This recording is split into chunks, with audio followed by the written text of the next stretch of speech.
Buenos días, Pierito. Hoy hemos amanecido con la energía al tope, con la alegría en su máximo nivel y por supuesto, aunque el sol no haya salido, nosotros tenemos que imaginarnos que afuera está soleando, que hace demasiado calor para empezar bien el día. Y si no sale el sol, no importa, Sheila, porque tú ya estás aquí con tu sonrisa y que nos transmite mucha alegría y mucho calor y mucho cariño. Y por supuesto, aprovecha en este momento para saludar a toda la gente maravillosa de nuestro Valle del Mantaro. Bienvenidos aquí a esta su casa, Entre Gente. El programa está dedicado para todos ustedes. Iniciamos el programa hablando acerca de las heridas emocionales, Piero. Hay que saber identificar cuáles son ellas porque si bien es muy importante cuidar nuestro físico, nuestra salud, que por supuesto debemos de prestarle la debida atención, no nos olvidemos de nuestro interior. ¿Cómo podemos sanar estas heridas emocionales? No se pueden perder de la entrega. Sheila, cambiando de tema, yo te cuento. ¿Sabemos comunicarnos de una manera asertiva, adecuada? ¿Utilizamos la empatía para poder transmitir nuestras ideas,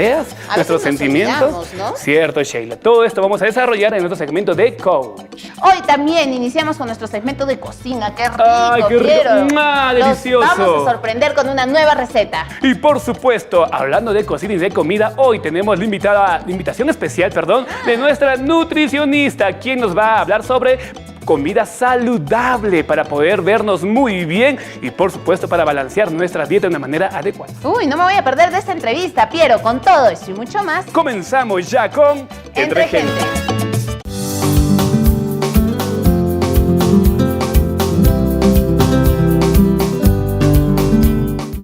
Y comenzamos rápidamente con nuestro primer tema del día. En esta ocasión nos acompaña una vez más Rubens Guerrero para poder hablar de temas interesantes para todos ustedes. Bienvenido a Entre Gente, ¿cómo estás, Rubens? Hola, Piero, ¿cómo estás? ¿Qué tal? Un saludo especial a todos los televidentes de este espacio. En esta ocasión vamos a hablar sobre si sabemos comunicarnos de una manera efectiva. Hablemos y comencemos hablando del tema sobre que la comunicación es una herramienta importante y primordial que nos permite transmitir nuestras emociones, ¿no es cierto? Cierto, Piero. Sería muy importante que nos preguntemos, y también los televidentes que están viéndonos en este momento, ¿qué es comunicarse para ellos? ¿Qué entendemos por comunicarnos? A veces se cree que comunicar está la persona frente a nosotros, decimos cosas y la otra persona hace como que nos escucha o cree que está escuchando y a eso llamamos comunicación. Y esa concepción o esa forma de pensar de qué es la comunicación es causante de muchos inconvenientes, de muchos problemas. Y es importante que podamos entender y ver de qué es exactamente la comunicación. Rubens, ¿por qué nos comunicamos como nos comunicamos aquí en el Perú? Bueno, en general, o en nuestra sociedad en general, ¿no? En general, en la sociedad. Lo que pasa es que el lenguaje es una característica del ser humano. Somos seres lingüísticos. Habitamos en el lenguaje. Cuando decimos que habitamos en el lenguaje, nosotros tenemos el lenguaje y el lenguaje nos tiene. Es decir, somos prisioneros del lenguaje o en su defecto podemos ser liberadores, pero no hay forma de salir del lenguaje. Pongamos por un momento que mañana se ponen de acuerdo y desaparece el lenguaje.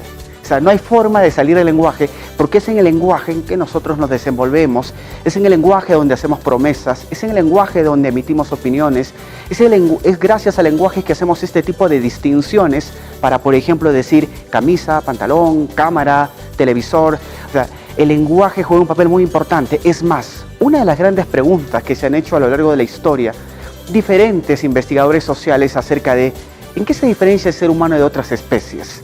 Bueno, han dicho que es la razón, otros han señalado que es el lenguaje, y es precisamente la dimensión del lenguaje el que nos hace diferente. El ser humano es la única especie capaz de coordinar en las dimensiones que nosotros hacemos. No hay nadie que pueda hacer esa coordinación. Yuval Harari, este historiador que es un bestseller, acaba de publicar recientemente 3 libros muy famosos, hace toda una explicación muy interesante para hablar acerca de qué manera es que el ser humano a lo largo de la historia, producto de esta coordinación de acciones, es que ha logrado avanzar y hacer lo que ha hecho. Claro, podríamos decir también que la comunicación es una construcción sociocultural. Bueno, somos efectivamente una sociedad biológica cultural, es decir, somos seres biológicos que habitamos el lenguaje, biolingüísticos, el lenguaje nos distingue. Y una cosa importante, pongamos lo siguiente. Sí, vamos a ver con los ejemplos. ¿Alguien podría en este momento fabricar un teléfono celular en alguna casa de esta ciudad? No podríamos. Necesitamos a muchísimas personas. Ya, ¿de qué decir de un avión? No se podría. porque efectivamente se requiere coordinación de acciones, y todo desde el mundo del lenguaje. Pero si queremos ir más micro, un espacio más pequeño, ¿de qué manera coordinamos nuestras acciones en los hogares? ¿De qué manera es la comunicación en las aulas? Escuela, colegio, universidad. ¿De qué manera se produce la comunicación en los centros de trabajo? Permanentemente hay una coordinación de comunicaciones. Si lo que ha hecho que el ser humano se distingue en el mundo, porque somos seres que coordinamos a través del lenguaje, preguntémonos entonces de qué manera estamos coordinando. En su mayoría de los casos, las personas no nos comunicamos de una manera correcta, ¿no? Y no utilizamos la asertividad, que es un punto también importante que debemos de tocar, ¿no? Sí, efectivamente, Piero. Empecemos por una cosa muy sencilla. ¿Sabemos diferenciar un hecho de una opinión? Pongamos, tú llegas a casa y alguien dice, tú le pides a tu mamá que prepare algo rico para el almuerzo y te vas.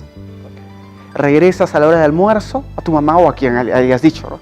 Regresas a la hora del almuerzo y resulta que prepararon un plato que para ti, tú dices, esto no es rico. Entonces, para ti era rico, pero para el plato que prepara tu mamá, para ella también lo es, pero no se supo exactamente en qué consistía eso de delicioso, de rico. Y eso pasa precisamente porque la comunicación no fue adecuada. O sea, hay una diferencia además entre el hecho y la interpretación. ¿Cuántas veces decimos el color de esa pared es bonita y para otra gente no lo es? Y producto de esas discrepancias que surgen hay inconvenientes y problemas. Claro, que detrás de cada una de las personas existe todo un mundo, todo un tema de conocimientos que son únicos de esa persona, ¿no? Y detrás de cada opinión existe una historia personal. Mis problemas, mis triunfos, mis derrotas, mis complejos, todo, cada vez que yo emito algo, está detrás de esas palabras. Lo mismo en el caso tuyo. Entonces, tu historia personal, mi historia personal, nosotros creemos que porque yo digo algo y tú contestas algo, ya se produjo una comunicación. Y no se trata de eso. Claro. Robin, ¿por qué es tan difícil decir un no cuando estamos comunicándonos? Eso es parte del lenguaje también. En el lenguaje encontramos declaraciones. Pongamos el ejemplo. La declaración del sí, la declaración del no, la declaración de la gratitud, la declaración del perdón, todo en el lenguaje. La declaración del no sé. Empecemos por este no sé. Y hay más, ¿no? Pero vamos a ver. El no sé. ¿A cuántos de nosotros nos cuesta decir no sé? O sea, pues lo dices en el lenguaje, no sé. ¿A cuántos?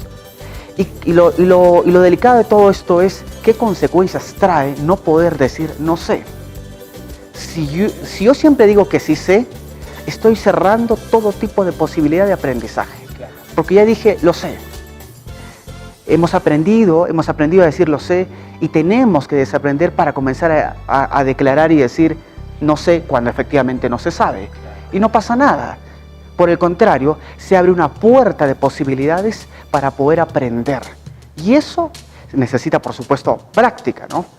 Te encuentras con una amiga y te pregunta y dice, ¿has leído el último libro publicado por Vargas Llosa? Y decimos, sí. Sí, claro. Sí, claro.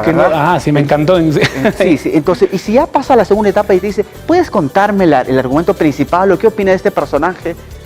Entonces, o te queda cambiar de tema de conversación, o finalmente quedas como una persona que está mintiendo. O hay un sinfín de excusas también que podemos poner, ¿no? Es cierto. Entonces, pues estamos hablando, ¿no?, de la declaración del no sé, la declaración del no. A ver, del no. Algún amigo, alguna amiga o alguien te pide algo y tú no eres incapaz de decir no.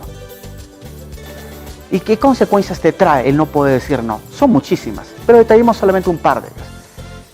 Toda la noche o toda la tarde estoy pensando y estoy en angustia por no haber podido decir no, y no sé si voy a poder cumplir y hasta me robo horas de sueño por esa incapacidad de poder declarar no.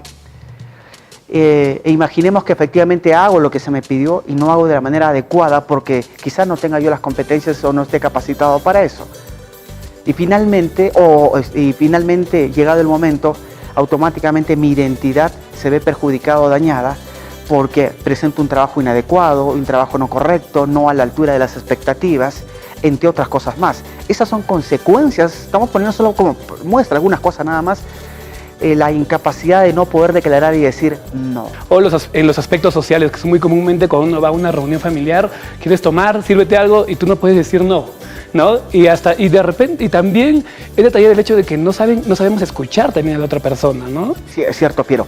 En esta parte de la declaración del no, y a propósito de lo que al inicio del programa comentabas acerca de la comunicación asertiva, está bien a declarar el no, pero de una forma asertiva.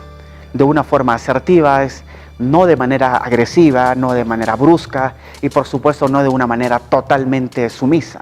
Es una declaración del no o del sí de una forma asertiva, es decir, está en el intermedio esto, ¿no? Es una comunicación adecuada. Y también el hecho de ser asertivos implica también ser empáticos con otra persona. La empatía, bueno, la empatía es otro tema, otro mundo. Es otro mundo, efectivamente, la empatía. Si el mundo fuera empático, el mundo sería distinto. La empatía, el ponerme en los zapatos de la otra persona, ponerme en el lugar de la otra persona para ver lo que está sucediendo. Y la empatía es también un trabajo hay que realizar ese trabajo de manera bastante persistente y constante. Y por ello es importante saber escuchar también a los demás. El escuchar otra historia, porque creemos que la escucha es, bueno, ya tengo el oído, entonces hay una voz, hay un estímulo que llega a través de ese sonido y yo creo que estoy escuchando. Pero la escucha debe entenderse como efectivamente la percepción más la interpretación. O sea, yo percibo a través de mi órgano sensorial, que es en este caso el oído, percibo ese sonido. Pero la interpretación ya es una cosa totalmente distinta. La interpretación tiene que ver también, como hace un momento hablábamos, desde mi historia, desde mis condiciones históricas, mi escucha.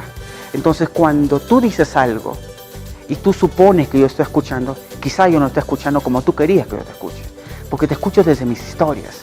Y para eso es importante mantener esta comunicación y recibir en todo caso de parte de mí una respuesta a lo que acabas de decir para finalmente saber si efectivamente estamos escuchando y si nos estamos comunicando. Robin, realmente el tema ha sido bastante interesante. Muchas gracias por tu presencia. Como siempre, nos das aquellos tips importantes que debemos tener en cuenta para poder mejorar y, por supuesto, tener una buena comunicación. ¿A unos últimos consejos que podríamos brindar a todas las personas que nos están viendo, por favor? Gracias, Piero. Bueno, una cosa muy importante. Lo que ocurre es que este tema de la comunicación no se enseña en escuelas, colegios, universidades, ni siquiera en escuelas de posgrado. No está presente ahí. Por ahí no sabe encontrar la solución. Se necesitan otros espacios para poder aprender a comunicarnos, como hace un momento decíamos, ¿no? A declarar la gratitud, el no sé, eso no está. Y yo creo que es importante que los padres de familia, los trabajadores, los colaboradores, en general todos nosotros podamos iniciar ese camino de una comunicación, de una adecuada comunicación, desarrollar competencias conversacionales, nos abre posibilidades, nos evitan conflictos y nos ayudan a prosperar. Robin, muchas gracias una vez más. Y es un momento de irnos a una breve pausa comercial y ya volvemos aquí en Entre Gente.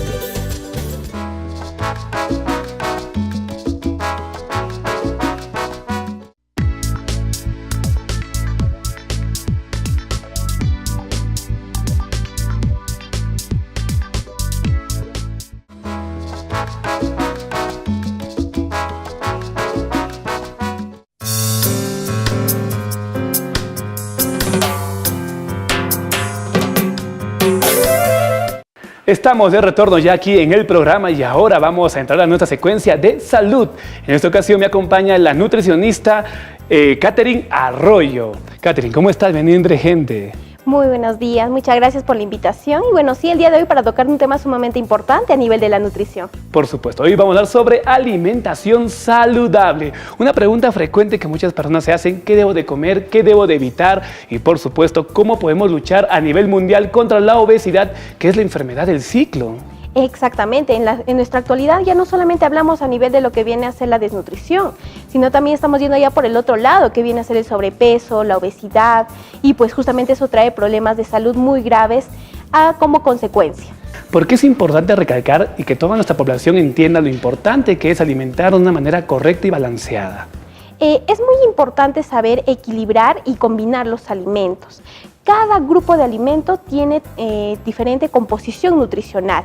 Hablamos a nivel de lo que son los macronutrientes, como tenemos, por ejemplo, las proteínas, grasas, carbohidratos, ¿no? Que son macro porque nuestro cuerpo lo necesita en mayor proporción. Y los micronutrientes, ahí donde se encuentran, por ejemplo, las vitaminas y los minerales. Que micro porque nuestro cuerpo lo requiere en menor cantidad, pero también son muy importantes. ¿Cuántas veces es lo adecuado poder consumir alimentos en todo el día? Es importante tener en cuenta que es por etapas de vida. En este caso vamos a tener que saber que justamente, por ejemplo, las madres gestantes deben consumir de 4 a 5 veces los alimentos durante el día, ¿no? Por la misma condición fisiológica. Pero ojo, ya cuando se va avanzando de edad en un adulto mayor, en este caso, la cantidad también es mucho más proporcionada, es menor y la frecuencia puede ser de 3 veces a 4 veces durante el día. Katherine, explícanos por favor cuál es la manera correcta de distribuir nuestros alimentos en nuestros platos. Sí, es justamente que, por ejemplo, he traído aquí una maqueta para poder ver, ¿no? De forma sencilla y útil lo que viene a ser la distribución correcta de los alimentos. Explícanos por favor por qué los colores y qué significado tienen cada uno de ellos. Por ejemplo, tenemos aquí el color rojo, ¿no? El color rojo viene a representar los alimentos proteicos y derivados. En este caso vamos a tener, por ejemplo, la carne, el pescado, el huevo, ¿no? Como un derivado a nivel de cárnicos. Y es muy importante considerar la cuarta parte de un plato saludable, ¿no? También tenemos por otro lado lo que viene a ser el color amarillo. En este caso está distribuyendo lo que son cereales, tubérculos, lo que viene a ser las menestras, que también deben constituir la cuarta parte del plato. En nuestra región, lamentablemente, no ocurre lo mismo, ¿no? No ocurre que se debe considerar esta cantidad, sino muchas veces se agrega en demasía. A veces el plato está cargado de lo que viene a ser alimentos como el arroz, la papa, en cantidades abundantes, y eso es lo que muchas veces justamente lleva, ¿no? Trae como consecuencia lo que viene a ser el sobrepeso y la obesidad, más aún si no se hace actividad física. Y en muchas ocasiones dejamos de lado los vegetales, ¿no? Frutas o verduras. Exactamente, ¿no? Y cuán importante es, y aquí es justamente donde tenemos el color verde, en donde se debe tener en cuenta que los adultos, las personas también adultas mayores, deben considerar la mitad del plato, ¿no? De verduras. Y pues que justamente lo que no se hace, a veces se coloca una lechuga y es una lechuga de adorno, ¿no? Pero más no es una ensalada como porción, que es lo que debería ser. Por otro lado, esto va de la mano con la buena hidratación. ¿Cuán importante es la hidratación? La hidratación nos da vitalidad. Muchas veces con muchas personas que están deshidratadas, tienen más cansancio, tienen más sueño, la energía no dura todo el tiempo y es así donde también vamos a tener problemas de estreñimiento, hemorroides y más adelante, si no hay una buena hidratación, puede conllevar un cáncer de colon y es importante prevenir. Por eso es importante tomar agua. Muchas veces se dice, no, que tomar agua, pero le agregan la gaseosa. Entonces ahí es donde muchas veces malogramos todo, ¿no? Es importante el consumo de frutas, de refrescos naturales. Habiendo tantas alternativas como el maracuyá, el camu camu, y también otro error que cometemos es echarle demasiada azúcar, ¿no? Exactamente, ¿no? Cuán importante es la hidratación, pero ¿dónde malogramos todas? Con el azúcar. El azúcar, ojo, da una energía vacía. ¿Qué quiere decir? Que después de media hora te da más hambre, más ansiedad de consumir alimentos no saludables, genera un tipo de adicción. Por eso es que es importante moderar el consumo de azúcar en todas las etapas de vida. Katherine, en esta ocasión te quiero comentar que tengo algunos mitos y verdades que quiero romperlo junto a ti para que toda nuestra población se quite esa mala idea de la alimentación que de repente por ahí puede traer estragos en nuestra salud. Aquí sí que lo voy a leer rápidamente. A ver, primer mito o verdad. ¿Es recomendable cenar 3 horas antes de cenar? Es muy importante cenar temprano y si es posible 2 horas antes. ¿Por qué? Porque nuestro organismo necesita realizar el proceso de digestión. ¿Y qué ocurre si inmediatamente, por ejemplo, cenamos y nos vamos a dormir? El proceso de digestión y la acumulación de grasa es mucho mayor en comparación si estamos todavía activos y despiertos durante el proceso de la digestión, ¿no? Entonces es muy recomendable siempre para todas las padres de familia, madres de familia que están en casa, cenar temprano, ¿no? 7 de la noche, 8 de la noche, no cenar muy tarde y también, ojo, cenar alimentos ligeros, no alimentos que sean muy cargados, ¿no? Como alta densidad energética. Ok. Katherine, muchas personas piensan que el hecho de estar un poquito subiditos de peso van a quitar esos kilos de más dejando de comer, ¿no? Por ejemplo, omiten el tema del desayuno, otros el almuerzo, otros hasta la cena. ¿Tú qué opinas sobre esto? Por el contrario, al no haber, por ejemplo, uno de los alimentos principales como el desayuno, ¿qué ocurre? Hay mayor acumulación de grasa. ¿Por qué? Porque nuestro cuerpo reacciona, ¿no? Hay mayor incremento de insulina y eso hace que acumulemos más cantidad de grasa. Entonces, por eso es importante que el consumo de alimentos más bien sea más frecuente. 5 veces al día, bien distribuido, con cantidades adecuadas, con las calorías necesarias que nuestro cuerpo necesita, ayudan a que nuestro metabolismo esté activo y se pierda en este caso el peso, que muchas veces para mantener una salud, ¿no? Quedó clarísimo ese punto entonces. Siguiente mito ya para ir terminando con nuestro tema el día de hoy. Dice, ¿el azúcar rubia es más saludable que el azúcar blanca? Si lo hablamos en comparación entre el azúcar rubia y el azúcar blanca, te podría decir que sí. ¿Por qué? Porque el azúcar blanca tiene mayor grado de refinación, por eso es la característica de su coloración. Mientras que el azúcar rubia, por tener esa misma textura y ese mismo color, no ha sido pasado por un proceso de refinación muy alto, muy elevado. Mientras más refinado esté un producto, más dañino a la salud es. Pero ojo, hay que tener en cuenta que también el azúcar rubia debe ser consumida en cantidades necesarias, moderadamente, no de forma excesiva también. ¿Y qué tan cierto es que los alimentos de color rojo pueden ayudarnos a combatir la anemia? Muchas veces ese es un mito, ¿no? que se tiene presente también a nivel de nuestra región y es totalmente falso. Los alimentos que previenen, ¿no?, lo que viene a ser la anemia, justamente encontramos en los alimentos de origen animal.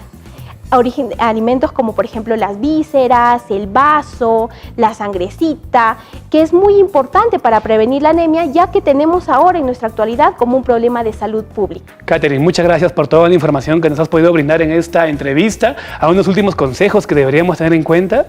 Bueno, aparte de una alimentación saludable, es importante siempre la actividad física, hacer ejercicio, por ejemplo, practicar algún tipo de deporte, por lo menos dedicarle 1 vez o 2 veces a la semana a algún tipo de actividad que ayude a estar activos. ¿Por qué? Porque nuestro cuerpo, los huesos, nuestras articulaciones necesitan, ¿no?, estar en constante actividad para mantenerse sanos y saludables. Muchas gracias una vez más. A continuación vamos a dar pase a Sheila, que ya está preparada con el siguiente invitado.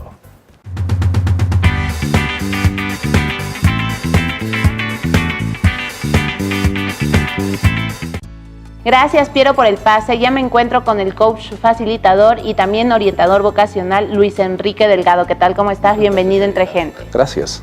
Hoy vamos a hablar de un tema importantísimo para estar bien emocionalmente. Hoy vamos a hablar acerca de las heridas emocionales, Luis Claro, Enrique. está bien, correcto.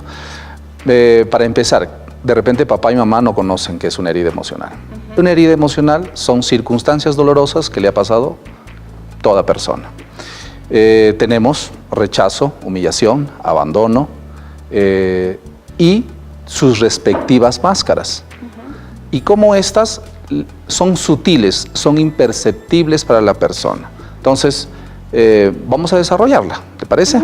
Perfecto. Antes vamos a hacer un sondeo de cuánto saben los huancaínos y como tú bien lo mencionas, si son difíciles de uno aceptar las que tenemos, igual podemos saber que existen y que de repente las tenemos, aunque no sepamos cuáles son. Exactamente. Vamos a ver entonces la respuesta de nuestros televidentes.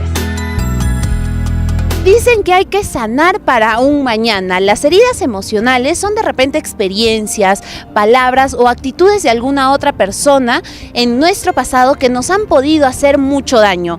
¿Los huancaínos le tomarán la debida importancia a sus heridas emocionales? ¿Sabrán qué es una herida emocional? Vamos a averiguarlo. Estoy hablando acerca de las heridas emocionales. ¿Tienes alguna idea de qué es una herida emocional? Herida emocional, ¿podría ser sentimientos? Mira, te cuento que más o menos las heridas emocionales son actitudes o palabras que alguien te haya hecho en el pasado y que te ha hecho sentir tan mal que queda y repercute en tu presente. Claro, siempre pasa eso. Tenemos esas heridas también, bien por la mamá, por el papá, que nos hieren también a veces. Bueno, creo que todas las personas tenemos heridas emocionales y a medida que va pasando los días, se presentan obstáculos que tal vez nos hieren todo, pero no es obstáculo para detenernos y tan solo seguir adelante y ver en el futuro y lo que queremos lograr. ¿Qué son las heridas emocionales? Son la defraudación de, digamos, de actitudes hacia una persona. Y te queda ahí la herida y repercute en tu presente. De repente con algunas de alguna actitudes. forma, porque eso te conlleva de repente a ser un poco más distinto de lo que eras antes, ¿no? Bueno, todos tenemos heridas emocionales, me imagino que tú también, Fran. Pero, ¿qué es lo que tú haces al respecto? Trato de, por ejemplo, los domingos salir a pasear, distraer. Distracción más que nada, reír, estar bien en el trabajo, estar bien en todo momento, no recordar. A veces, bueno, viendo de mí mismo, a veces pienso rendirme, pero después veo mis metas que he planteado y me dan ganas de seguir luchando por eso, y eso es lo que hace que yo pueda superarme tanto de esas heridas emocionales. ¿Cómo haces para ir sanando poco a poco estas heridas? Creo ¿O no le prestas mucha atención? No, creo que con un poquito de reflexión frente a la vida, a la situación, que teniendo de repente problemas, gente mucho más que yo, ¿no? Entonces digo que mis problemas son menos que otros, entonces trato de sobresalir con eso. Reflexionar ante todo. Ante todo. Eusebio, ¿eres de las personas que te encierras en tu cuarto, te ves al espejo y empiezas a pensar y analizar sobre tu vida, o tratas de no prestarle mucha importancia? Yo creo que no tanto mucha importancia porque la vida es una sola y si me voy a hacer encerrarme en un cuarto, yo creo que no tiene tanto sentido. Creo que es afrontar la situación más que darse, digamos, encerrarse en uno mismo. Con estas entrevistas me he dado cuenta que muchas veces los huancaínos le prestamos atención a otros factores de nuestra vida, pero no nos damos cuenta lo importante que es sanar esas heridas emocionales. Por ello ya se encuentra nuestra especialista para hablarnos del tema. Ahí estábamos viendo que había un poquito de conocimiento con el tema, Luis Enrique, uno que otro concepto que iba por el camino correcto. Sí, necesitan informarse. Primero, como acabamos de mencionar, una herida emocional son circunstancias dolorosas generadas especialmente en la infancia, por papá, por mamá, por un tío, un amigo, un primo. ¿Y cómo las podemos identificar? ¿Cómo nos damos cuenta que tenemos una herida? Primero necesitas informarte cuáles son las heridas, cuáles son sus máscaras. Y luego, permitirte tú observarte. Primero, observar tu vocabulario. Si hay algo repetitivo que estás haciendo o que estás diciendo, necesitas anotarlo. ¿Correcto? La persona, una clienta con la que conversé hoy día, me menciona. ¿Por qué estoy pidiendo que me ama? Y yo siempre con mi pareja me dice, le pido, ¿me amas? ¿Me quieres? ¿Me estimas? ¿Está bien lo que estoy haciendo? Ella no lo percibe, no percibe su vocabulario. Primero porque creo que todo ser humano no es introspectivo, no es reflexivo. Por lo tanto, no se permite ver eso. Entonces, primero el concepto, saber cuáles son las heridas y luego aprender a observarte, medir o anotar las palabras que son repetitivas y cómo esto te está afectando. La persona, el cliente, no se estaba dando cuenta y me decía... Hacía estas preguntas recurrentemente. Con su pareja. ¿Ya? Y me dice, ¿esto está bien? No sé lo que tú quieres, le digo, ¿no? No sé lo que es lo que tú quieres. Pero te das cuenta que estás repitiendo demasiado. Quiero depender, lo amo, me amas. Y ahí se dio cuenta. ¿Por qué lo hago? Me dice. ¿Crees tú que hay una herida emocional? ¿Crees tú que te hayan faltado el respeto o te hayan humillado o te hayan rechazado en la infancia? Y se puso a llorar. ¿Por qué? Porque lo sabes. Sino que... A veces no queremos ni escucharnos. Claro. Y la máscara, que es el dependiente, que es la máscara del rechazo, no te permite ver. Por lo tanto, es tu coraza. Para no sufrir, porque sabes que es doloroso y no te permites. Y es una máscara, y es una máscara. Ay, Luis Enrique, qué bonita entrevista, esperando que a nuestros televidentes les ayude un montón toda esta información que tú les estás brindando. Muchísimas gracias por haber venido. ¿Algún último dato, punto que haya quedado ahí suelto que quieras acotar? Todos podemos sanar. El detalle es hacerse responsable. Tú necesitas hacerte responsable. Y reconocer que lo tienes. Identificar cómo te estás comportando, cuál es tu vocabulario frente a las personas. Y proceder por un especialista que te pueda ayudar a hacer esto. Hay muchos métodos, no solamente yo, hay muchos profesionales que te pueden ayudar. Entonces, alzar la mano, pedir ayuda, ¿correcto? Importante pedir ayuda. Estas heridas emocionales también tienen sus consecuencias. Podemos elegir una carrera profesional en base a una herida emocional. ¿Fueron injustos conmigo? Yo quiero hacer justicia. Repercute, ¿no? Claro, y la máscara es esa, ¿no? Muchísimas gracias, Luis Enrique, una vez más. Es momento de irnos a una pequeña pausa comercial. No se muevan.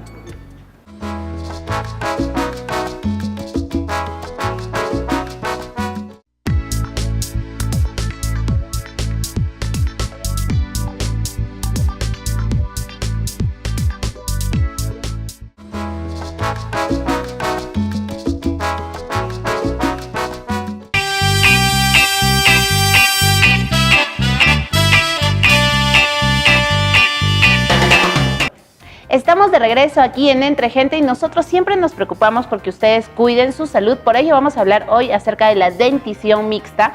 Para desarrollar el tema ya me encuentro con el doctor Mario Montalvo. ¿Qué tal? ¿Cómo está? Bienvenido a Entre Gente. Buenos días, Sheila. Muchas gracias por la invitación. El nombre es un poco extraño. Te debo confesar que hasta se me complica pronunciarlo.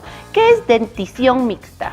La dentición mixta es el recambio de dientes, pasar de tener dientes de leche a pasar de tener dientes de adulto. Es una etapa bastante complicada porque trae varios cambios en lo que es sobre todo la fisonomía de los niños que van a pasar a la etapa adulta, ¿no? O sea, es parte del crecimiento y desarrollo de un niño. ¿En qué más o menos edades se da esta dentición? Empieza más o menos a los 6 años con el cambio de los incisivos centrales inferiores. Ya. Termina más o menos a los 12 años con la erupción de la segunda molar de adulto. Ahora empecemos hablando acerca de los dientes de leche. ¿A qué edad le salen los niños estos dientecitos? Normalmente los dientecitos de leche deben salir más o menos a los 6 meses del nacimiento. Ahora, ¿puede adelantarse, puede demorarse? Muy buena pregunta. Sí, se puede adelantar y se puede demorar. Se puede adelantar o incluso el niño puede nacer con los dientecitos. Sí, doctor. Cuando se adelanta se llama dientes prenatales. Cuando nace a partir del mes 1, 2, 3 hasta el 6 se llama dientes prenatales. Y cuando el niño nace con el dientecito se llaman dientes natales. Pero ¿es malo, es bueno que haya esta situación, que se presente esta situación? Muy buena pregunta. ¿Qué es lo que pasa? Vienen padres muy preocupados cuando el niñito les nace con el dientecito en la boca. Cuando el dientecito está en la boca, el dientecito se está moviendo, el dientecito está muy filudo. Entonces, el problema principal que causa es al momento de hacer la succión, el niño lleva el labio inferior contra el rodetito edéntulo y la lengüita hacia adelante y hace un movimiento de succión. Al hacer este movimiento de succión, el dientecito que está muy filudo empieza a hacer heriditas en el labio y en la lengua del bebé, lo que hace que el niño esté muy mañosito, que no quiera lactar, que baje de peso, etc. Esto se llama úlcera de Riga Fede. ¿Y cuál es su tratamiento? Ojo, muy importante, a los padres que tienen este problema, es un pecado, es un delito sacar ese diente. Por más que el diente se mueve, por más que esté deforme, por más que esté filudo, no se saca el diente. Lo que hay que hacer es lo trae a consulta y nosotros con un disco Soflex se llama, ¿no? Tomando las medidas de seguridad necesarias, le quitamos el filo. Claro. Lo romamos. Entonces, y le echamos algunas sustancias que ayudan a la anestesia y a la cicatrización de las úlceras de Riga Fede para que el niño pueda lactar otra vez con mayor tranquilidad, ¿no? Y se pueda alimentar bien. Además, doctor, creo que aquí hay un punto muy importante que rescatar y es el hecho de que muchas veces los padres de familia piensan que a los niños se les lleva al dentista cuando ya empieza a salir el primer diente, cuando está que le molesta de repente los conejitos, entre otras situaciones, pero en sí su control debe ser mucho antes. Claro, exactamente. Y las personas que gozan de los seguros, como los seguros de salud, los seguros de Minsa, ¿no? Yo tengo entendido que cada vez que van a hacer su control de crecimiento, también se les da citas hacia el odontólogo. Claro. Y el odontólogo se da cuenta si es que el niño ha nacido con alguno de lo que acabamos de mencionar y otras más, ¿no? Que podría ser de repente un tema más, más amplio de exponer, ¿no? Pero ya lo desarrollaremos en otra entrevista. Claro que sí. Bueno, doctor, ¿y en qué o a qué edad le sale el primer diente a un adulto? En este caso ya el diente fijo.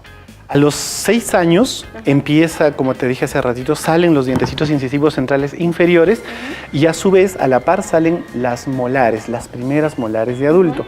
Ojo, no es necesario que pierda ningún diente para que la molar salga. Las molares salen detrás de las 2 molares del diente de leche. Entonces, sin incomodar a nadie ni nada. Por eso es muy importante también en dentición mixta, que va desde los 6 hasta los 12, la higiene para que el niño no pierda ningún diente. Porque, ¿qué es lo que sucede? Y es muy frecuente. Vienen niñitos a consulta de 3, 4 añitos con las muelitas destrozadas. Entonces, al odontólogo no le queda otra que retirarlas. Claro. Nosotros retiramos la muelita, pero debemos colocar un aparato que mantenga el espacio. Porque lo que sucede es que la muela de adulto o migra, se echa tapando ese espacio y nos produce problemas bastante complicados, porque la muelita que viene después sería la segunda premolar o la primera premolar, todavía hacen su paso a los 9 años. Te repito, te dije que el niño tiene 4 o 5 añitos, hasta los 9 como que le falta bastante, ¿no? Entonces es obligatorio, si el niño ha perdido un diente de leche, una molar de leche, tiene que tener un espaciador. No se puede dejar así nomás porque le traes problemas muy serios al niño. Es por eso me imagino que en varios casos hay niños con los dientecitos chuecos, el diente ubicado en otro lugar, etcétera. Claro que sí, pero mira, existe, justo lo te iba a comentar, la dentición mixta es bien particular porque pasa el síndrome del patito feo. Así lo conocemos nosotros los odontólogos, el síndrome del patito feo. Este síndrome del patito feo empieza más o menos desde los 7 años y nos acompaña hasta los 9, en algunos hasta los 10 años. Se llama así porque más o menos el niño empieza a perder los dientecitos a los 7 años, ¿ya? Y los dientes laterales, que son de los conejitos a los costados, los dientes incisivos laterales, se toma más o menos de 9 a 12 meses en erupcionar por completo. Y en ese paso, los dientes caninos también hacen sus... Entonces, ¿qué pasa? El niño tiene una carita pequeñita, pero tiene unos caninazos así enormes, enormes. Y el diente lateral sale despacito. Entonces, a veces hay niños que tienen los 2 dientecitos grandotes, no tienen laterales o los dientes están muy chiquititos y los laterales están chuecos. ¿Por qué? Porque los caninos empiezan a empujarlos y están... Entonces, el niño está horrible. Por eso le llaman el síndrome del patito feo. Porque en el futuro se convertirá en cisne, ¿no? Cuando el niño su carita crezca y es normal, otra vez todo va a volver a la normalidad. Y en caso no regresar, se hace ya pues un tratamiento ortodóntico, ¿no? Se usan brackets. Ya hay niñitos que tienen casi 1 año y no tienen dientecitos y los padres se asustan y vienen y les sacamos radiografías y los evaluamos y todo eso, pero no es nada malo. ¿Ya? Y lo mismo sucede con el diente de adulto. Incluso hay niñitos y eso es muy común verlo en la consulta, tienen su diente de leche adelante y atrás tienen una fila más de dientes, entonces como 2 filas de dientes, entonces hay que traerlos siempre a consulta para poder evitar problemas, esos dientes se extraen y se hacen cosas para que los dientes vuelvan a su... Siempre consultando al especialista. Así es. Bueno, doctor, muchísimas gracias, en sí hemos aprendido un poco más con esta entrevista junto a usted, esperando poderlo visitar una próxima oportunidad o que usted venga aquí al set. Encantado, cualquiera de las dos, bienvenidas serán. ¿Alguna última recomendación que realizar?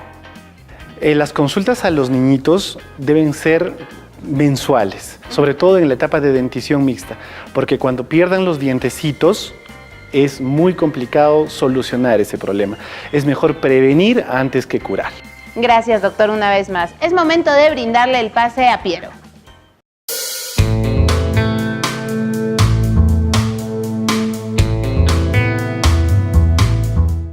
Y continuamos con mucho más aquí en Entre Gente y ya está en estudios la doctora Fanny Marrache para hablar sobre el acoso sexual. Bienvenida a Entre Gente, ¿cómo está, doctora? Bien, muchísimas gracias por la invitación. En esta ocasión vamos a hablar sobre este término que lamentablemente suele ser muy común en nuestra sociedad. Y para comenzar, ¿cómo podríamos definir el término acoso sexual? Ya, a ver, el acoso sexual es una conducta de una persona que de manera reiterada, habitual o por una sola vez te vigila, te observa, te asedia con la finalidad de obtener algún tipo de contacto contigo, pero sin tu consentimiento. O sea, tú no tienes la intención de contactarte con esta persona y sin embargo esa persona hace diferentes cosas con la finalidad de mantener un contacto contigo. Ok. Se habla entonces de acoso cuando invaden mi espacio personal en cierto aspecto. Exactamente. Ahora, eso es el término únicamente de acoso. Pero ya cuando tú me dices el tema de acoso sexual, es esos mismos comportamientos, pero que ya tienen una connotación sexual. Es decir, a través de un gesto, a través de una insinuación, una propuesta, ¿no?, de que quieren mantener algún otro tipo de relación. Doctora, ¿quiénes son más propensos a poder sufrir un tipo de acoso sexual? Usualmente son las mujeres quienes son las más propensas, sin embargo no se descarta el hecho de que los varones también puedan sufrir este tipo de acoso. Ok, ¿y qué acciones deberíamos tomar en primera instancia? En primera instancia es el hecho de que tú de manera directa puedas ir contra esta persona que te está acosando y señalarle que tú no deseas mantener ningún tipo de relación con esta persona. Eso es lo primero, una confrontación directa, porque el problema es que si uno simplemente calla y lo deja pasar, la otra persona va a empezar a abusar de esta situación y ya puede llegar a algo mucho más complicado, una situación más difícil. Entonces, lo primero es una confrontación de manera directa. Y si nos enfocamos en las mujeres, lamentablemente el miedo les embarga, ¿no? Y el temor hace que ellas, pues, no se expresen de una manera adecuada y no puedan hacer esta confrontación que usted nos está comentando. Efectivamente, pero es justo por esa posición en la cual se encuentra la mujer que las personas, porque incluso no solo puede ser un varón que acosa a una mujer, sino también una mujer puede acosar a una mujer, es por esta posición que se dan estas situaciones donde las mujeres sufren la mayor cantidad de acoso. Es por ello que se tiene que romper ese temor y simplemente enfrentarlos. O sea, yo sé que es súper complicado, pero es lo más importante que nosotros tenemos que hacer. ¿Y cómo podríamos diferenciar entre el acoso sexual que usted nos está comentando y pues un piropo, una picardía por parte de muchos caballeros? Lo que pasa es que es cómo yo me siento, porque el acoso es el hecho que tú estés afectando mi tranquilidad, mi paz, mi sosiego. Y es justamente un derecho fundamental que está recogido en la Constitución. Entonces, para ustedes, como varones, puede decir, oye, es un piropo, en verdad yo no lo hago con mala intención, pero a mí me incomoda. Entonces, este hecho de que a mí me incomode o me altere ya implica de que tú me estás acosando. Ok. Y cuando existe algún tipo de tocamiento indebido, eso también puede ser una prueba de que estoy sufriendo de acoso sexual. Definitivamente puede ser una prueba, pero basta en el caso del acoso que tú hagas algún tipo de comportamiento o una acción que me incomode para yo poder hablar de acoso. No necesariamente tenemos que llegar al tocamiento. Tú me puedes decir a mí una frase que me incomoda, una frase que para mí es inadecuada y ya ahí se está configurando el acoso. Y de manera ilegal, ¿cómo podríamos nosotros accionar? ¿A dónde podemos recurrir en primera instancia? Lo primero es acudir a lo que son las comisarías, centros de emergencia mujer y a la fiscalía de turno. ¿Por qué?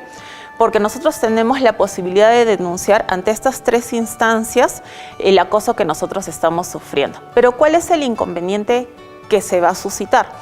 Para yo poder acusar, tengo que tener pruebas. Eso, ese punto quería tocar, ¿no? Exacto. Entonces, el tema es, ¿cómo yo consigo prueba de una persona que por el hecho de que yo pasé por la calle y me dijo algo inapropiado, grotesco, la voy a acusar? Entonces, una de las cosas que se señala es el hecho de poder grabar a esta persona cuando te está haciendo el supuesto piropo, ¿Para qué? Para que tú ya tengas evidencia de que existe esta situación. La otra es el hecho de poder contar con los testigos, es decir, personas que hayan estado presentes en el momento en el cual se ha producido esta acción inapropiada y poder solicitar que ellos nos acompañen y puedan testificar de este hecho ante las autoridades. Ok. ¿Y qué otras cosas agravan esta acusación? Ya, a ver. Recientemente, en el mes de septiembre del año pasado, salió el decreto legislativo 1410. Este decreto legislativo hacía referencia al hecho de incorporar como delitos el tema de acoso, acoso sexual, entre otras figuras, el hostigamiento. Entonces, ¿qué es lo que nos decía qué es lo que nos dice este decreto? Que cuando hay acoso, nosotros vamos a poder sancionar con 1 año hasta 4 años de pena privativa de libertad. Pero, hace la precisión, hay situaciones agravantes. Por ejemplo, que tú mantengas una relación de autoridad con la víctima. ¿No? Por ejemplo, oye, es el tío o un tema de cercanía. Lo segundo es que sea una persona, la víctima sea una persona discapacitada, una persona gestante. Entonces, en esa situación también se produce un agravamiento de la pena. Doctora, ¿y cuál es la diferencia entre acoso sexual y hostigamiento?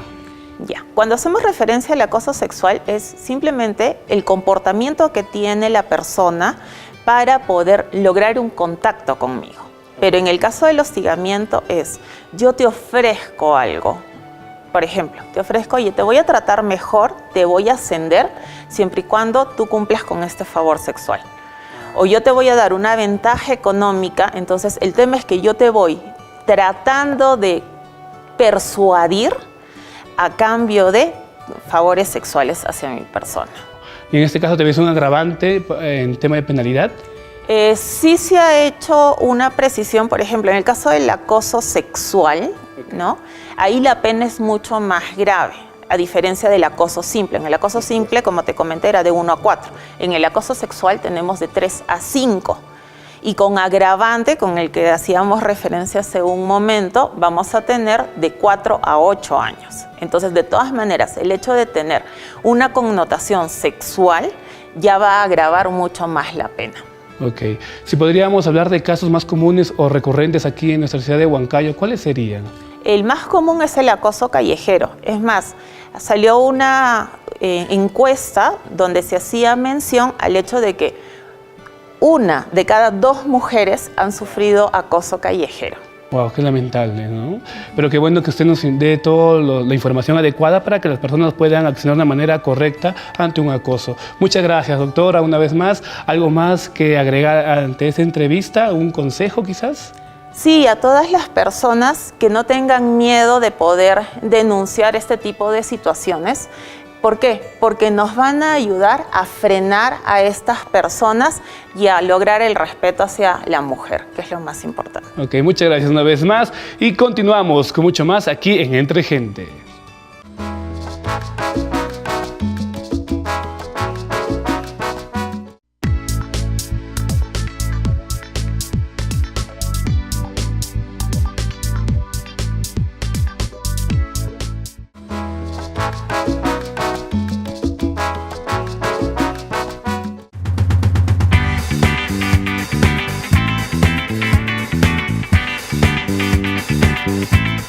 Así vamos a ingresar a nuestro segmento de hogar. En esta ocasión me encuentro bien acompañado del ingeniero Celso Espejo. Bienvenido a Entre Gente, ¿cómo está? Muchas gracias. Vamos a hablar sobre cómo identificar las deficiencias en el servicio de alumbrado público. ¿Qué responsabilidad tiene Electrocentro ante este tema? Bien, Electrocentro como concesionaria de esta zona, por norma, tenemos la responsabilidad de brindar el servicio de alumbrado en todo lo que es todas las calles, las vías públicas, lo que es parques, ¿no? Parques y plazas, ¿no? De lo que es el ámbito de la ciudad. Es importante aclarar que, por ejemplo, losas deportivas, iluminación de monumentos, no contempla el servicio de alumbrado público, ¿no? A veces algunos clientes consultan respecto a cómo hago el alumbrado de mi losa deportiva, que necesito alumbrado público.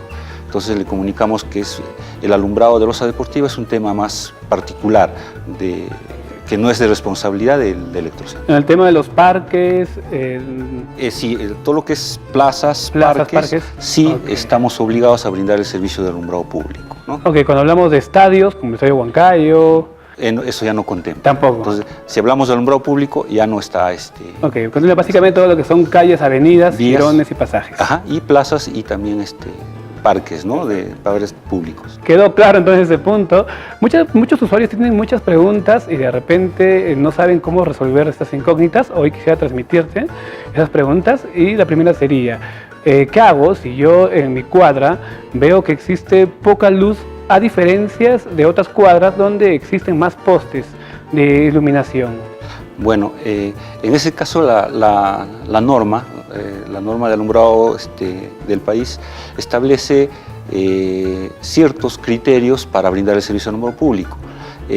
Por ejemplo, tipifica las calles. Hay calles más importantes, por ejemplo, podría ser la calle Real, Ferrocarril, donde hay alto tráfico vehicular y peatonal. Entonces, los niveles de iluminación para ese tipo de calles son más exigentes, comparado con otros que son de repente algunos pasajes, claro, ¿no? De pasajes así de zonas residenciales, otros lugares, que donde el nivel de iluminación que se exige es menor. Entonces, a veces el cliente... se quejan, sí, caramba, tienen la percepción de por qué no está igual que en la Real, por ejemplo, ¿no? Entonces, son niveles que establece la norma y nosotros tratamos de cumplir esos niveles según la tipificación de calles, básicamente. ¿Cómo debería actuar el usuario si de repente nota que en su calle toda la cuadra se fue la luz de un momento a otro? ¿A dónde puede recurrir? Sí, a ver, vamos a hablar del tema específico cuando en toda la calle no hay alumbrado público, ya, ¿no? Vamos a enfocarnos Entonces, en ese punto. Nos ayudaría mucho que el cliente que está por la zona nos comunique de inmediato, nosotros para atenderle en el más breve plazo, ¿no? Nosotros hacemos inspecciones, tenemos cuadrillas que hacen inspecciones en la noche para encontrar los puntos inoperativos. Entonces y después al día siguiente le hacemos el mantenimiento. Pero como la ciudad es grande, tenemos algo de casi 30.000 puntos de alumbrado, entonces no podemos cubrir así en poco tiempo toda la inspección. Entonces nos ayuda mucho que algún cliente que por su calle ve el alumbrado inoperativo, que está oscuro, nos llame de inmediato y entonces también existe la norma, un procedimiento de los INERMIN donde nos da plazos. Por ejemplo, si está en toda la cuadra no hay alumbrado público, ellos nos establecen 24 horas para atenderle. Cuando es un solo punto de luz, nos da 3 días. Entonces, una vez que nosotros tenemos la información de esas fallas de alumbrado, la atendemos de inmediato. ¿A qué se pueden deber estas fallas? Bueno, como el alumbrado público está compuesto de varios equipos que componen el sistema de iluminación, siempre esos equipos tienden a fallar. De repente por el tiempo también. Por vida útil, por algunas otras razones, ¿no?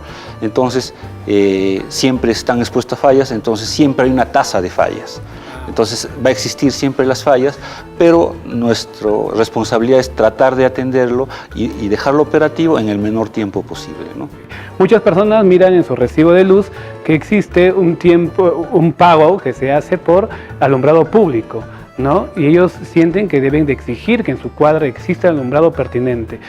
En ese sentido, ellos pueden exigir cuando se quema un foco de alumbrado público, ¿cuánto es el tiempo que ellos también deben esperar para poder resolver este problema? Cuando se trata de la falla de un alumbrado existente, de un foco, digamos, de una luminaria, que en este caso se denomina así, unidad de alumbrado público, nos da 3 días de plazo.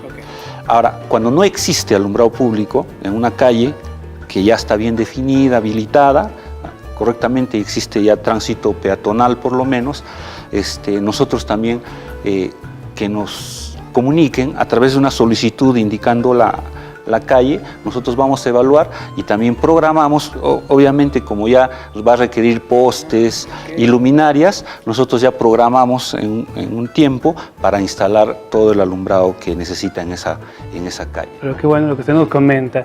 ¿Qué otras acciones se están tomando en cuenta para seguir mejorando el tema de la atención al cliente y por supuesto resolver todos estos problemas que estábamos conversando? Bueno, siempre estamos trabajando en el tema de mejorar el servicio de alumbrado público. Hay calles donde a veces por obras de asfaltado adquieren ya más importancia. El tránsito vehicular se vuelve más importante, más cantidad de vehículos, entonces nosotros el tipo de vía, de acuerdo a norma, ya digamos que alcanza otro nivel. Nosotros entonces tenemos que mejorar todo el alumbrado público de esa zona para mejorar la iluminación por esa importancia que ha tomado la vía. Por ejemplo, un caso que nos han comunicado a nosotros es que el puente Comuneros ya va a entrar en operación. Entonces nos han comunicado ya con anticipación para que nosotros las calles de acceso, que es hacia Huancayo y hacia el lado de Valle, por el otro lado, tienen que estar ya con adecuada iluminación. Entonces estamos también trabajando en eso, en el proyecto de mejora del alumbrado, obviamente que va a ser muy distinto de lo que existe en la actualidad. O sea, como ahorita no hay mucho tráfico vehicular, el alumbrado es, digamos, suficiente para lo que existe ahorita. Pero ya más adelante se va a mejorar. Pero qué excelente noticia. Y por supuesto, ¿dónde el público puede obtener mayor información? ¿De repente alguna plataforma digital, números telefónicos? Sí, bueno, nosotros tenemos varios medios de atención. Tenemos a través de WhatsApp, tenemos también en página de Facebook, tenemos un teléfono de Serviluz, que no sé si lo puedo mencionar. No, por supuesto, claro. En lo que es Serviluz es el 48 13 13, ¿no? Puede llamar a un cliente y ahí hacer su consulta o su reclamo, ¿no? Y bueno, vamos a ponerlo también en la pantalla, claro que sí. Todos los medios de comunicación que el cliente pueda recurrir para que nos haga la consulta, su reclamo, solicitud, ¿no? Ok. También hay que aclarar que todo el hecho de que ustedes puedan poner postes de luz, alumbrado público, es totalmente gratuito. No tiene ningún precio adicional. El servicio de mantenimiento del alumbrado público lo asume la concesionaria y cuando existe la necesidad de poner postes, cables, redes para atender alumbrado público o también el suministro del cliente, eso lo asume todo la concesionaria. Todo lo hace a su costo, ¿no? Ok, ingeniero Celso, muchas gracias por toda la información que nos has podido brindar en esta entrevista. ¿Algo más que acotar? No, muchas gracias más bien por la entrevista y por haber aclarado algunos temas, ¿no? Muchas gracias una vez más y continuamos con mucho más aquí en Entre Gente. Pierito, hemos llegado a la parte final del programa. No se preocupen, nosotros nos seguimos comunicando con todos ustedes a través de nuestras redes sociales. Saque hoja y papel y apunte. Entre Gente Huancayo nos pueden encontrar por medio del Facebook, Instagram, YouTube y por supuesto WhatsApp. Ahí están los números telefónicos. Pedir, Piero? Nosotros siempre estamos informados y comunicados con todos nuestros televidentes. Por supuesto, mi querida Sheilita. Y ahora sí, llegó el momento de agradecer a las personas que nos visten en esta ocasión a Tiendas Oesle, como siempre. Muchísimas gracias, Piero. En esta oportunidad te voy a dar el pase para que tú primero... Muchas gracias. Qué amabilidad la tuya. Claro. El martes hizo un milagro. Hoy no, mentira. Qué malo. ¿Qué te parece? El día de hoy vengo vestido de una manera mucho más casual, elegante, con mi camisita a cuadros, color rojo y azul y por supuesto complementa perfectamente con mi pantalón color guinda. Tú un granjerito has venido. Granjero, olele. Y tú también, Sheila, hermosa como siempre. Qué elegancia, caramba. Qué elegancia. Hoy he venido en modo ejecutiva, puedes verlo. Hoy luzco un bello blazer negrito, que la verdad es que yo les recomiendo que se compren porque es un básico que deben de tener en el closet. Además con un polito en animal print. Caramba, ¿sabes? Modo pitón. Modo serpiente y un pantalón a cuadros que me encanta porque como es hasta arriba, te agarra el rollito. Así que yo me quedo emocionada, encantada con este hermoso outfit recomendado para todas las chicas. Gracias a Tiendas Oesle. Y por supuesto, tu peinado combina perfectamente con la ropa que llevas puesta. Muchísimas gracias a Maddox Hair Salon por siempre cuidar mi maquillaje y mi peinado. Un beso muy especial desde aquí a Marianela y a Marco. Y hoy martes no puede faltar nuestra frase del día. Adelante, Pierito. Te voy a mirar los ojos directamente a ti, que me estás viendo. Si te caes, te levantas. No te caíste por gusto, solamente tomaste impulso. Sigue luchando todos los días por tus sueños, que nada te detenga. Te sacudes nomás. Sacúdete, sácate el polvo y sigue para adelante. No te puedes echar para atrás. Sí, quiero. Bueno, no nos podemos decir nada más que despedirnos de todos ustedes. Nos volvemos a reencontrar el día de mañana a las 11 de la mañana. Por América Televisión. Chau, chau, cuídense. Cuídense, buen martes.